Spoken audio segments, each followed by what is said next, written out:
She's not just a best-selling fantasy author, she's a literary empire, a cultural movement, and for some readers, a red flag. Sarah J. Maas has been banned, worshipped, ripped apart by critics, and crowned the queen of BookTok, all in the same breath. Her stories are full of assassins, fey warriors, forbidden lovers, and impossibly high stakes. They drip with drama, danger, and emotionally charged power plays. But what makes Sarah J. Maas truly unforgettable isn't just her fantasy world building. It's how her real-life journey mirrors the bold, twist-filled arcs she writes. Her rise to fame has been just as intense, sprawling, and polarizing as the books that made her famous. From self-publishing fan fiction, to later landing an 8-figure deal, to becoming the most talked-about author on TikTok. How did one woman take over an entire generation of fantasy readers? And why are some fans now turning on her? She's a beloved fantasy queen, BookTok icon, and the internet's most fiercely debated author. Depending on who you ask, she's either revolutionized modern fantasy or watered it down into melodramatic, trope-heavy fan service. No matter what side you fall on, one thing is clear: you can't ignore her. This is the epic rise and backlash of Sarah J. Maas. Sarah Janet Maas was born in New York City in 1986 and raised in Manhattan's Upper West Side, surrounded by art, theater, and literature. She was the kind of kid who scribbled stories in notebooks and never quite fit into the real world. Her escape? The ones she built herself, crafted not just from imagination, but from emotion. As she would later reveal, writing was a lifeline through periods of anxiety and depression, a way to channel her inner world into something powerful, fierce, and full of heart. At just 16 years old, Sarah began writing what would later become Throne of Glass, a Cinderella story where the princess wasn't waiting to be saved. She was an assassin. In my brain, and I not only loved reading them, I realized I wanted to write those stories. So I just kind of began writing very bad attempts at writing fantasy novels, and then it took me until I was about 16 to really get the first solid idea. You started writing this book when you were 16 years old? Yeah, yes. Which is amazing. Writing is what brought me joy, and writing in high school was, things weren't going well at school with friends or at home with family. I could turn to writing, and that was my escape and my joy. The idea struck her while watching Disney's Cinderella, wondering what it would look like if the girl scrubbing floors wasn't a damsel in distress, but a trained killer plotting revenge at the ball. That spark of subversion led her to write the earliest drafts of the story that would change her life. She posted early chapters on FictionPress.com, a free online platform for original fiction, where aspiring authors could upload their stories and gain a following. There, her story went viral before viral was even a thing. The fan base grew rapidly, and Sarah realized something. This story wasn't just hers anymore. It belonged to readers hungry for something darker, sexier, and more dangerous than traditional YA. She eventually turned her passion into a path, studying creative writing at Hamilton College, where she not only refined her craft, but also began to understand the emotional architecture of her stories: grief, resilience, and the ache of longing. Sarah has since spoken openly about how her mental health struggles shaped the tone of her writing, and how her heroine's darkness often mirrored her own internal battles. To circle back to the mental health thing, I spent a lot of years unaware of the ways that I was suffering and coping with things, and I think I wrote some of these characters in a way where it helped me process a lot of what I felt. So Feyre and Mist and Fury and Bryce and now Nesta, they go on these journeys of reflection and learning to love themselves and learning to be empowered. And going on those journeys with them, I said this earlier, there's something that makes them, that makes those stories very, very close to my heart. During her time there, she spent semesters abroad in London and Paris, immersing herself in the mythologies, languages, and histories that would later become the bedrock of her world building. In 2010, at the age of 24, she finally landed a publishing deal for Throne of Glass, signing with Bloomsbury after being represented by literary agent Tamar Radzinski. The manuscript had gone through multiple rejections and revisions before catching the attention of publishers. Bloomsbury acquired the rights for a reported 6-figure deal, initially for 3 books. But that number would quickly grow as the series gained momentum. And in 2012, the first book hit shelves. It was marketed as YA, but it wasn't long before fans started asking, is this really YA? The story was packed with violence, darker themes, and a protagonist who is calculating, seductive, and lethal. More in line with adult fantasy heroines than high school role models. Some readers even questioned whether it should have been shelved alongside the likes of The Hunger Games, or if it truly belonged in a separate, more mature category. So what happens when you give the sword to the girl instead of the same old prince? What if the hero wasn't kind, humble, or pure-hearted, but angry, beautiful, and tired of being underestimated? Sarah J. Maas answered that question and changed the game.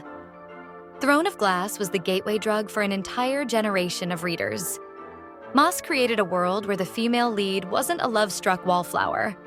She was a ruthless assassin named Celaena Sardothian, trapped in a deadly competition, and bound to a throne she wanted no part of. The first book was ambitious, but it was the sequels, Crown of Midnight, Heir of Fire, Queen of Shadows, that truly built the empire. Each installment raised the stakes, layered the world building, and expanded the cast. By 2016, Empire of Storms, the 5th book in the Throne of Glass series, debuted at number 5 on the New York Times bestseller list. Maas wasn't just writing books, she was developing fandoms. Fan art exploded across Instagram and DeviantArt, turning characters like Celaena and Mana into digital icons. Cosplay flooded Tumblr, with fans hand-stitching cloaks and wielding replica daggers at conventions. And BookTube declared her the future of fantasy. Videos with glowing thumbnails and breathless reviews calling her the next J.K. Rowling or George R.R. Martin, but for a new, emotionally obsessed generation. I just want to quickly talk about the chokehold that Miss Sarah J. has on me. I've reread them twice now. I'm absolutely obsessed. But not everyone was on board. Some critics slammed her writing as melodramatic, her characters as too beautiful, too angsty, too overpowered. Unpopular opinion, but I don't like Throne of Glass. I feel really bad saying this because literally every single person I've talked to has told me Throne of Glass is so good. Others took issue with the lack of diversity in her casts, especially given how global her settings were supposed to be. And yet, despite mounting criticism, sales didn't slow down. In fact, they grew. Because Maas had tapped into something few YA authors had nailed: intense emotional payoff mixed with high fantasy tropes. As one fan on Reddit put it, her books are messy and chaotic, but they're addictive, like emotional crack. By 2018, the series had sold over 1 million copies worldwide. It was clear Sarah J. Maas was no longer just a writer. She was a brand. In 2015, Maas dropped something that would shake the internet again: A Court of Thorns and Roses, better known as ACOTAR for short. The idea had been brewing for years. Sarah has said she was inspired by classic fairy tales like Beauty and the Beast and East of the Sun and West of the Moon, but wanted to twist them into something darker, sexier, and more emotionally raw. She wrote the book during a transitional phase in her life, between series, between emotional states, and poured much of her personal journey into the new characters. Unlike Throne of Glass, which was born from teenage escapism, ACOTAR came from a place of emotional vulnerability and adult reflection. And yes, it was published by the same publisher, Bloomsbury, who had backed her from the start. But this time, it wasn't YA.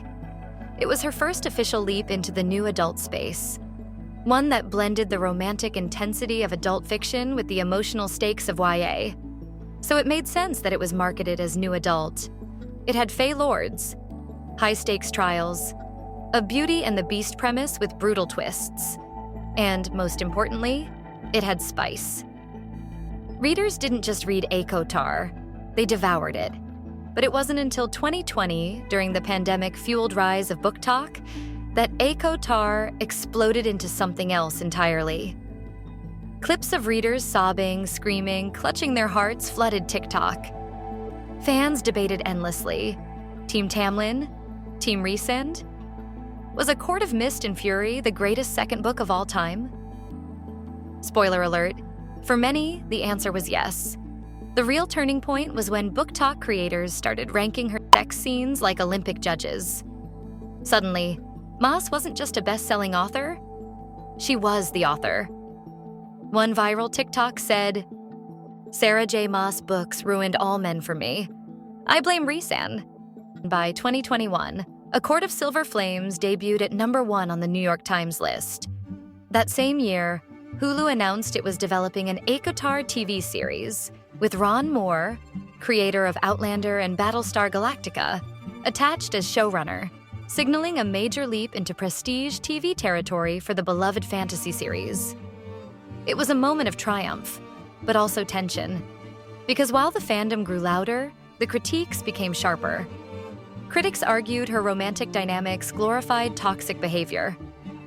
Others pointed out that her steamy scenes often lacked emotional realism or proper consent discussions.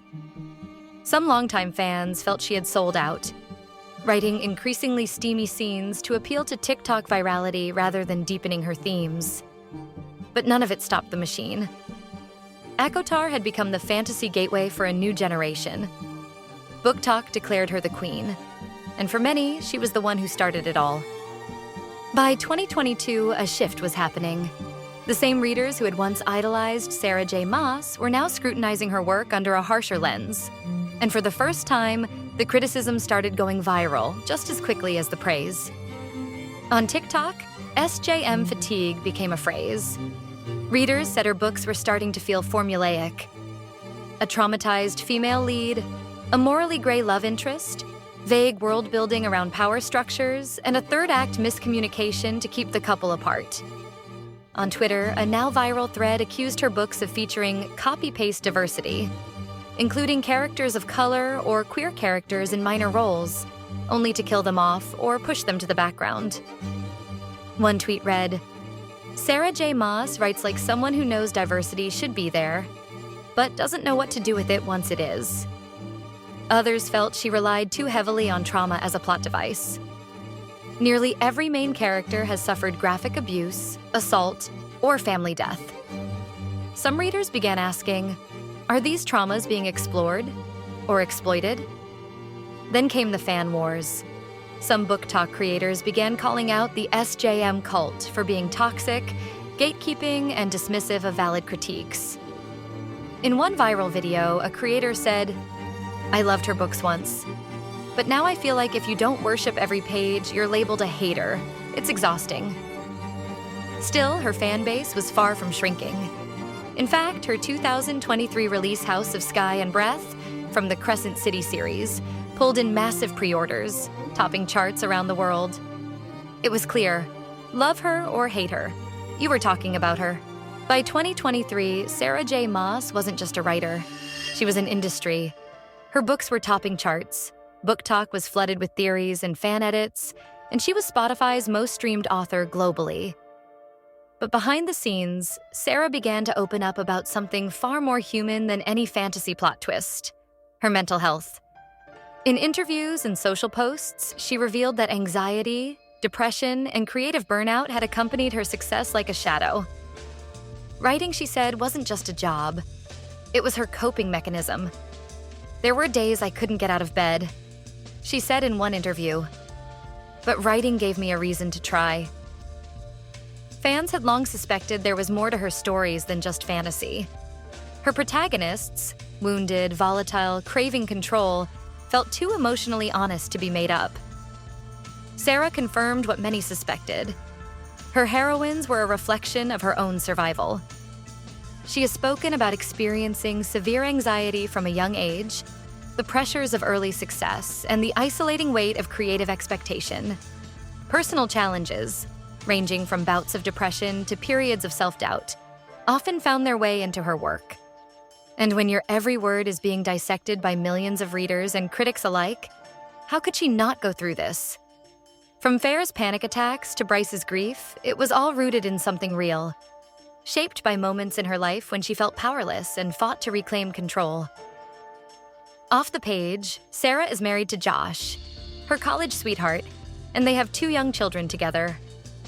The family now lives in Pennsylvania, a quieter setting that offers her some balance away from the constant noise of the internet. Those closest to her say this grounding home life is what keeps her tethered amid the chaos of her career. And yet, the pressure never stopped. Book deals got bigger. The fandom got louder. Readers expected another reading high, another twist, another obsession with every release. But Sarah, like her characters, was just trying to hold it together. "I put so much of myself into these books," she wrote on Instagram.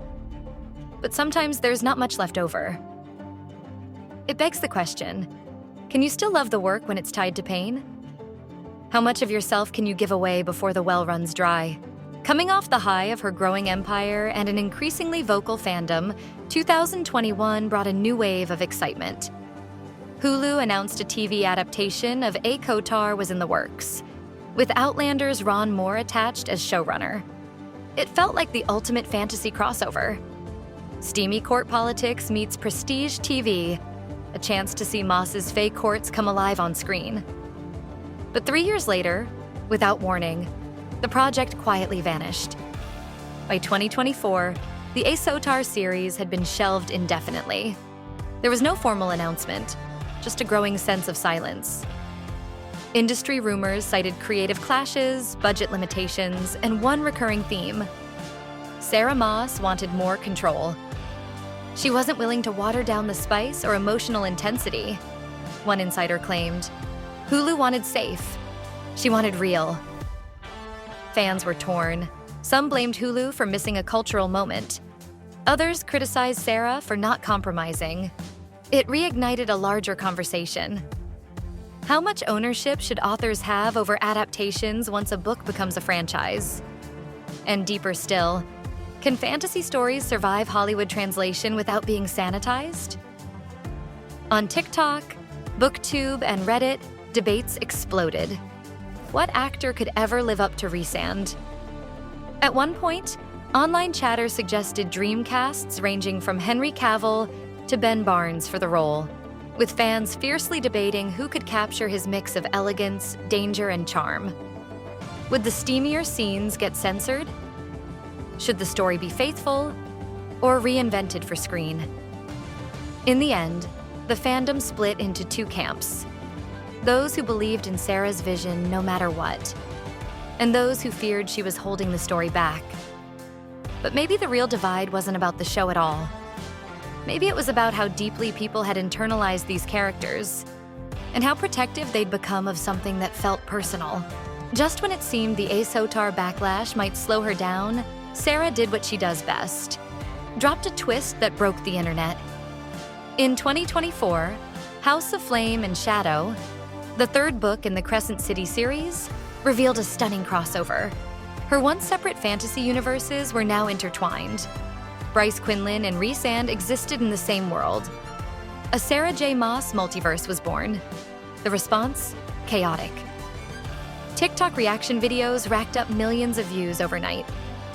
Some fans called it genius, praising the boldness of connecting 2 massive series and calling it a stroke of long-term storytelling genius. Others dismissed it as blatant fan service, arguing it catered to viral hype over meaningful plot. One commenter wrote, "This is everything I never knew I needed."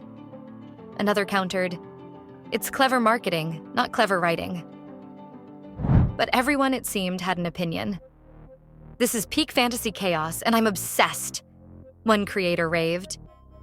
"This is fan fiction with a budget," another scoffed. The multiverse twist wasn't just a plot device, it was a statement. Sarah has hinted in interviews that she'd always envisioned her worlds as part of a larger tapestry, and the crossover was her way of rewarding longtime readers while opening the door to limitless storytelling possibilities. She was building her own mythology, her own cinematic universe, and in doing so, she took control of her legacy. Now, fans are speculating non-stop. Will we get a crossover novel? A new spin-off series? Is she pulling a Marvel move for fantasy readers? But under all that noise, a quieter question lingers. What happens to an author when her fandom becomes larger than her work? When people don't just read your books, they live in them, fight about them, cry over them like it's their own life? Sarah J. Maas may be one of the most divisive authors alive today. But maybe that's the price of building a world so big it swallows people whole and gives them a place to escape, to argue, to feel seen, even if it means the creator bears the weight of it all. So, is she the next Tolkien? Or just the right voice at the right time? And maybe more importantly, does it even matter? Because one thing is certain, she's not done. And neither are we. Maybe that's the greatest plot twist of all. The saga isn't over, and whether we realize it or not, we're all still written into its pages, arguing in the margins, shaping the narrative, and waiting for Sarah to turn the next page. If this story hit you in the heart or the gut, hit that subscribe button. And check out our deep dive into the untold story of Rebecca Yarros next. You won't regret it.